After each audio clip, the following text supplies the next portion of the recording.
আজকের দিনটি ছিল কলেজের অ্যানুয়াল স্পোর্টস ডে। এখন বাজে প্রায় 12টা। তো ছেলেদের প্রথমে 100 মিটার দৌড় কমপ্লিট হয়ে গিয়েছে। এবার মেয়েদের হবে 50 মিটার দৌড় প্রতিযোগিতা।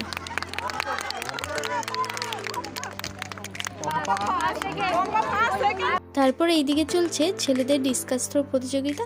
এর আগে ছিল মেয়েদের ডিসকাস থ্রো প্রতিযোগিতা। তারপর ছিল মেয়েদের ও ছেলেদের উভয়েরই লোহবল নিক্ষেপ প্রতিযোগিতা। এরপর ছিল মেয়েদের গুলি চামচ দৌড় প্রতিযোগিতা। আজ কিন্তু মাঠে প্রচণ্ড রৌদ্র রয়েছে। আমরা এখন চলে এসেছি একটু নিজেদের মতো করে ছবি তোলার জন্য।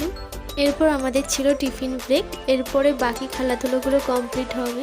টিফিনে আমাদের জন্য ছিল লুচি, আলুর তরকারি আর একটা করে মিষ্টি। খাওয়া দাওয়া শেষ হওয়ার পর এদিকে চলছিল মেয়েদের বল পাসিং গেম, আর অন্যদিকে চলছিল ছেলেদের বল থ্রো। আজকের দিনের মতো এখানেই সমস্ত খেলাধুলো শেষ হয়ে গিয়েছিল। পরের দিন প্রথমেই ছিল মেয়েদের স্কিপিং প্রতিযোগিতা। তারপর এখন চলছে ছেলেদের কাছি টানাটানি প্রতিযোগিতা। এরপর রয়েছে মেয়েদেরও কাছি টানাটানি প্রতিযোগিতা।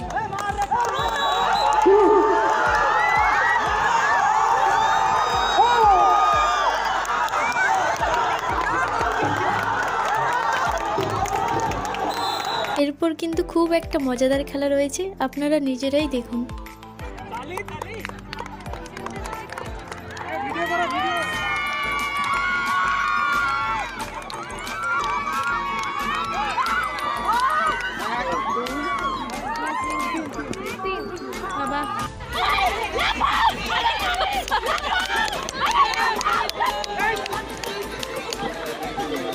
এরপর আমরা খাওয়া দাওয়া করে বাড়ি ফিরে গিয়েছিলাম। তো আজকের মতো এখানেই শেষ করছি। দেখা হচ্ছে নেক্সট কোনো মিনি ব্লগে।